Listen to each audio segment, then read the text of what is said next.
Fenêtre sur l'emploi pour parler de la situation des cadres et de leur relation avec leur salaire. Alors, ils sont un peu mécontents, ces cadres déçus de leurs augmentations. C'est vrai que ça a été moins fort.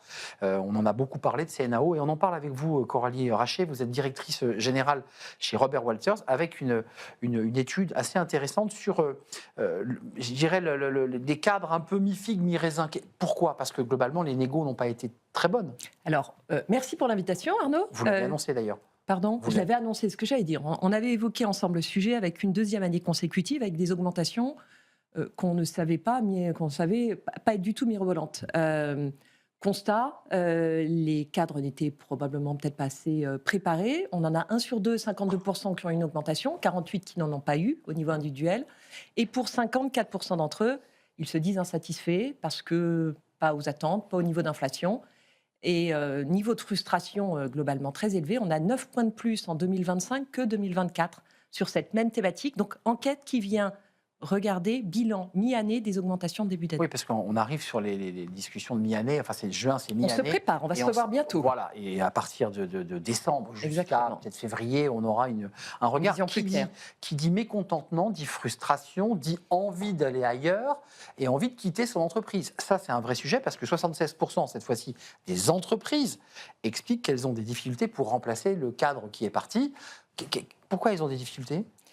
Pourquoi ils ont des difficultés ? Alors, dans les 76% dont on parle, c'est un chiffre qui recouvre deux réalités. Pénurie de compétences, qui reste une réalité, on continue à avoir des pénuries structurelles, et de deux, des budgets limités. Le sujet de notre enquête rappelle quand même les contraintes sur lesquelles les entreprises sont serrées actuellement, avec des budgets limités, avec la préparation de la transparence sur les salaires, qui va contraindre cet exercice probablement aussi. Et complexe, avec inquiétant et complexe. Complexe, difficile mise en œuvre, grosse casse-tête, mais en même temps, dans le contexte dans lequel on est, je pense qu'il y a un sujet de transparence, de respect et d'équité qui est attendu et qui peut avoir beaucoup de valeur. Quand même, vous qui observez le marché sur les salaires, sur la mobilité, ces cadres à 43% qui disent « moi, je n'ai pas eu assez, moi, je m'en vais ».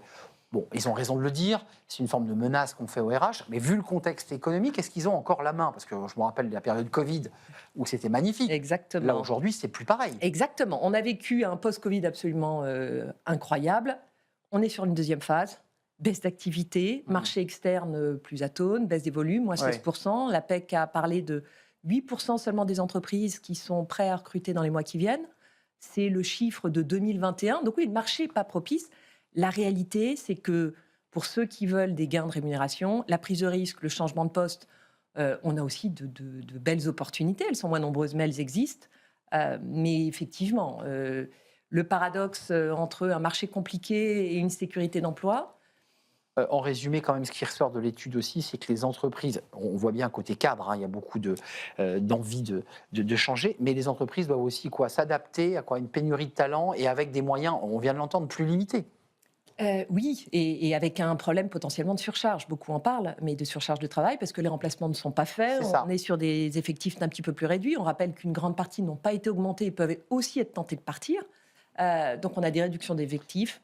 Et les surcharges provoquent du désappointement du cadre, qui dit « mais moi, je m'en sors plus ». Des mobilisations. Il faut trouver des solutions. On est sous-staffé, comme on l'entend souvent. On est sous-staffé, on a d'autres solutions. Ces contraintes nous poussent tous à nous réinventer, concrètement. On peut voir ça de manière positive et optimiste aussi sur la manière de faire les choses. Typiquement, nous, sur le sujet du recrutement, ce phénomène de contraintes et financières, et d'effectifs, et de contraintes réglementaires, nous pousse à pouvoir accompagner nos clients sur une ouverture de profil. Nos clients sont aujourd'hui plus ouverts à se dire je vais prendre un profil plus senior, je vais aller chercher dans le secteur des réfugiés pour aller lutter. On devient plus créatif.